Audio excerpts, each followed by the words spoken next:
Down here where it says content type, remember this is where we are actually specifying for the system exactly what kind of asset it is you are trying to load.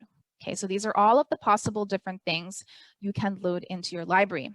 And depending on what you select from this list, you will then be prompted with some additional options to program to tell the system how you want this to behave or open up in the live site.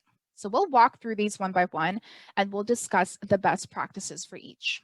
Now, in this list of stuff, there are some that will not be applicable to you. So we'll cross that off the list for today. The first one is webinars. So this pertains to integrated webinars via API specifically.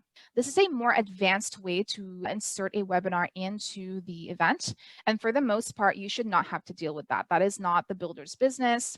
If there are integrated webinars, that is the business of the core event staff. So you can ignore that.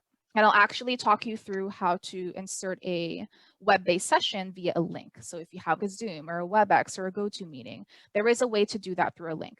But integrated webinars should not be your business, so you can pretty much bypass that. The doorway will also not be applicable to you, so we will not discuss that today. So a doorway is simply a gateway or a link, essentially, to another location in the environment. So that's navigation. So for example, from the lobby to a booth or one booth to another, that's navigation. Anything to do with navigation is, again, the business of the core events team. They will be responsible for programming that. So you don't have to worry about that. You can skip that.